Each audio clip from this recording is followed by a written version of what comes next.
पर भारतवर्ष की अवस्था बिगड़ती जा रही।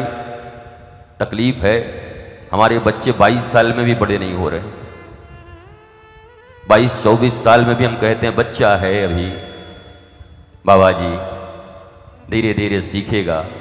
3 साल में मीरा सीख गई, 5 साल में ध्रुव सीख गए, 5 साल में प्रहलाद सीख गए। हमारा तुम्हारा अगर 20-22 साल में भी न सीखे तो कब सीखेगा?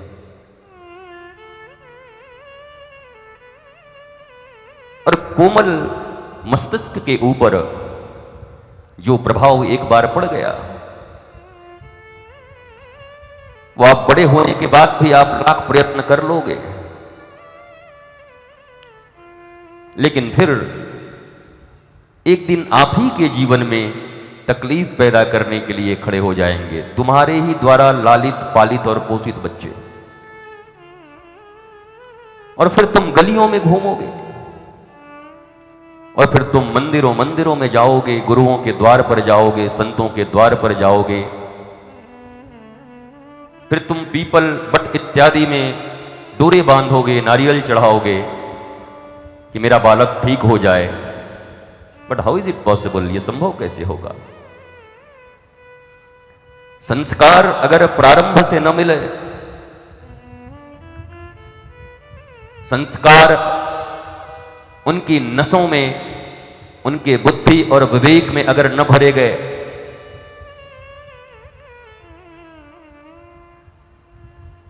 तो आने वाले समय में, आज तो भगवान की कृपा है कि भारतवर्ष में श्रीमद्भागवत कथा, सत्संग इत्यादि के इतने प्रचलन हैं।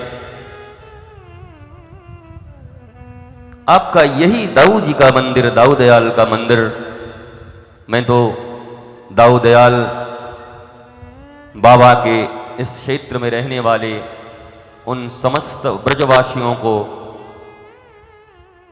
उन सब के चरणों में इसलिए प्रणाम करता हूं कि मथुरा का मंदिर तो खंडित कर दिया औरंगजेब ने, पर दाऊ दयाल के बल्ले ने औरंगजेब को यहां तक आने नहीं दिया। यहां तक वो स्थान है ये। मथुरा में आज भी समस्या है ही, आप देख ही रहे हो। पर अपनी विराट सेना को लेकर आ रहा था, बलदाऊ जी ने ऐसे मधुमक्खियों से मधु चटवाई कि जीवन भर औरंगजेब को याद रहा, खानदानों को याद रहा कि उधर जाना मत, नहीं मधुमक्खी मध चटा देंगे और ऐसी मध देंगे कि दोबारा आने लायक न रहेंगे। ये वो क्षेत्र है, बलदाऊ जी का क्षेत्र है ये। इसलिए यहां का प्रत्येक मनुष्य, प्रत्येक ब्रजवासी, यहाँ के बच्चे बच्चे और नारी पुरुष तो प्रणाम के योग्य हैं, जिन्होंने भारतीय संस्कृति के धरोहर को सजो कर रखा हुआ है दाऊ दयाल की कृपा से। आप सब दाऊ दयाल की संतान हो। पहली बात, भगवान राम और कृष्ण के नाम से बड़ा कोई महामंत्र इस जगत में नहीं है, और वो अगर तुम्हें गुरु द्वारा प्रदत्त है और कोई इधर उधर की 2 नंबरी विद्या के द्वारा तुम्हें परेशान करने की कोशिश भी करे तो सफल होने वाला तो नहीं है, ये पक्का जानो। लौट के उसी पर जाने वाला है। काहे डरते हो भगवान राम और कृष्ण को अपना करके भी इन छोटी छोटी चीजों से? Be brave. ऐसे मौत से बैठा करो। 20-25 साल हो गए व्यासपीठ पर बैठते, सारी पृथ्वी पर यही कहता रहा हूं कि हमारे ऊपर भी कोई कुछ कर दो, लगा दो, पर अभी तक कोई नहीं लगाया। पता नहीं कहां बैठे हैं वो लोग लगाने वाले, और क्या लगाते हैं।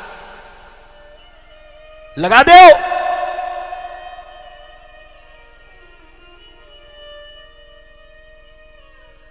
नजर लग जाती, कितनों को लगता है नजर लग गया। हमारी भी कभी कभी थोड़ी बहुत तबीयत खराब होती तो हमारे चेला लोग मानते थोड़े ही हैं, मिर्ची जला के हमारा भी नजर उतार देते। हम उतार लो भाई, तेरी मर्जी है, तुम खा करे चलो, तो भाई में तेरी खुशी है तो जलाओ मिर्ची, कोई बात नहीं। बाकी फिर वो मिर्ची जला के हम कहते जरूर है कि मिर्ची कम जला हुआ हो तो फिर चोखा में मिला देना, खावे में महाराज काम आ जावे। वो पूरा पूरा काहे फेंक दे, बर्बाद करो। देखो नजर क्या लगेगी बताओ। जब जहां रहते हैं 10, 20, 25, 50,000 लोग रहते ही हैं, तो इतने नजर तो हमको देखते हैं। अगर तुम सात्विक कर्म कर रहे हो, भगवान राम और कृष्ण का कर्म कर रहे हो, तो रामानंद सागर के रामायण में देखते थे ना, दो तरफ से बाण चलती थी, टों टों, तो जिसमें ज्यादा पावर होता था उसका बाण आगे बढ़ जाता था, उसका फुस हो जाता था। तो अगर भगवान राम, कृष्ण, भोलेनाथ और गुरु की कृपा है, तुम्हारे ऊपर ज्ञान है, तो कितने भी तीर और नजर चलते रहे सब फुस हो जाएंगे महाराज, टो टो करते रहेंगे। क्या डरते हो? एक मंत्र है, दोनों हाथ उठाकर हरे कृष्ण कृष्ण कृष्ण हरे हरे, हरे राम राम राम हरे हरे। महामंत्र है। तुम्हारो मन लगे ओम नमः शिवाय में तो वही कर लो, क्या फर्क पड़ता है। आटा वही है। किसी ने रोटी बना दी, किसी ने पराठे बना दिए, किसी ने पूरी बना दी, किसी ने दल पिट्ठी बना दी, पर आटा तो वही है। ठाकुर वही है। कभी धनुष्मान लेके आ जाता है, जिसको धनुष वाला पसंद है तो राम राम करो। कभी बंसी उठा लेता है, बरहा पीड़म नटवर बपो कर्णयो कर्णिकारम, तो बंसी वाले का साथ अपना मामला फिट कर लो। कोई कहे हमको तो डमरू वाला चाहिए, तो फिर कैलाश पे डमरू भी बजाते हैं। कोई कहता है मैं माँ, ओ माँ मेरे को चाहिए, तो फिर दुर्गाएं, कालियां, सरस्वती हैं, और सब पर करुणा बरसाने वाली, बिना किसी अस्त्र शस्त्र के दोनों हाथ से करुणा लुटाने वाली राधा रानी हैं। फिर उनके शरणापन्न जाओ। सब वही है, मूल तत्व तो वही है ना, अलग अलग है। पूछ लेके हनुमान जी भी वही है, अलग मत समझना, सब वही है। ये सब रोल में है, सिनेमा बनाते हैं।